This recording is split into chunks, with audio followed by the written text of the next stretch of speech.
ఒకసారి వి ప్రకాష్ గారు తీసుకుందామా? వి ప్రకాష్ గారు చాలాసేపటి నుంచి వెయిట్ చేస్తున్నారు. వి ప్రకాష్ గారు, భరత్ గారు, ఏంటి ఇంకెన్ని రోజులు ఉంటుంది మావోయిస్ట్ ఉద్యమం? ఇవాళ లొంగుబాటు తర్వాత నిజంగానే మార్చ్ 31 లోపు, సరే సింపథైజర్స్ కాదు బట్ సాయుధులు సంబంధించి ఇంకెంతకాలం ఉండే అవకాశం ఉంది? ఇప్పుడు సంఘటనల గురించి చర్చించుకుంటూ పోతే దీనికి అంత ఉండదు.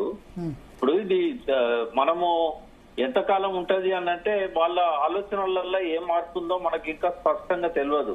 బట్ ఏదున్నా కూడా ఇది సాయుధ పోరాటాన్ని కొనసాగించడానికి సరైన సమయం కూడా కాదు.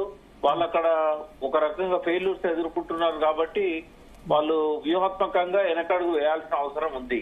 మేము ఇట్లే ముందుకు పోతామంటే దొరికిన వాళ్ళని దొరికినట్లు ఇట్లే చంపేస్తా ఉంటారు. ఎందుకంటే వాళ్ళు చుట్టుముట్టి మట్టు పెడుతున్నప్పుడు మూర్ఖంగా పోకూడదు కదా. సో ఇవాళ ఏదైతే చర్చ జరుగుతున్నదో సాయుధ పోరాటం అని వాళ్ళు అంటున్నారో అది రియల్ గా సాయుధ పోరాటం కూడా కాదు. ఈ వర్గశత్రు నిర్మూలన పేరుతో ఏదైతే ఇంతకాలం జరిగిందో అది మార్క్సిజం లేనిదో మా ఆలోచన విధానం కూడా దాన్ని సమర్థించదు. బట్ ఏది ఏమైనా కూడా ఒక మార్పు కోసం వాళ్ళు ఆయుధాలు పెట్టారు. తర్వాత అది సక్సెస్ఫుల్ గా ఈ ప్రభుత్వాలు వాటిని పక్కదారి పట్టించాయి.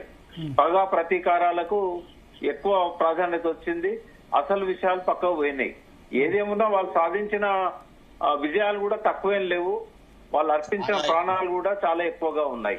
బట్ ఎక్కడో ఒకడ దీనికి ఫుల్ స్టాప్ పడాలి. ఇప్పుడు బయటకు వచ్చి మెయిన్ స్ట్రీమ్ లో ఏదైతే ప్రజల్లో ఉన్న అసంతృప్తి ఉందో దాన్ని రాజకీయ ఉద్యమంగా మలచాలి. అంతేగాని ఇంకా మేము తుపాకీ పట్టుకొని కొట్లాడుతాము అంటే ఈ రోజులు వాళ్ళకు అనుకూలంగా లేవు. వాళ్ళ అనుభవాలను ఒకసారి గుణపాఠాలుగా తీసుకొని మాలాంటి వాళ్ళని చెప్తున్న విషయాలను కూడా పరిగణలోకి తీసుకొని ఆయుధాలను వాళ్ళు అప్పగిస్తారా లేకుంటే డంపుల్లో పెడతారా, పాండవులు పెట్టినట్టు జమ్మి చెట్టు మీద పెట్టి విజయదశమి వచ్చినప్పుడు బయటికి తీస్తారా వాళ్ళే ఆలోచించుకోవాలి. బట్ ఇది అయితే సరైన సమయం కాదు ఇంకా ఆ పోరాటాలు కొనసాగించడానికి. పరిస్థితులు అనుకూలంగా లేవు.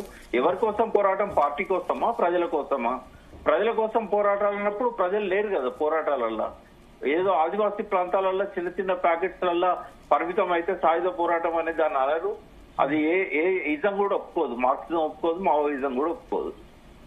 ఓకే, బయటికి రావాల్సిందే. వాళ్ళు బయటికి రావాల్సిందే, లొంగిపోయి ఇక్కడ రాజకీయాల్లో దానిలో ఉండాల్సిందే. రాజకీయాల్లో వేరే మార్గం ద్వారానో వెళ్ళాలి. లొంగిపోవాలని కూడా ఏం లేదు. వాళ్ళు ఎక్కడో వాళ్ళ పద్ధతుల్లో వాళ్ళ అండర్ గ్రౌండ్ లో ఉంటూ ముందు అడవులలో వచ్చి ఆయుధాలు, దళాలు ఇవన్నిటిని కూడా వాళ్ళు ఉపసంహరించుకొని వాళ్ళు ఎక్కడైనా వాళ్ళు క్షేమంగా ఉండొచ్చు. వాళ్ళందరూ దొరకాలి, అరెస్ట్ కావాలని ఏం లేదు. ఎవరికైతే అవకాశం ఉందో వాళ్ళు సరెండర్ అవుతారు. అవకాశం లేని వాళ్ళు ఎక్కడో తలదాచుకుంటారు. అంతేగాని ఇప్పుడు సాయుధ పోరాటానికి అయితే అనువైన సమయం కాదు. ఓకే భరత్ గారు, I agree with Prakash sir.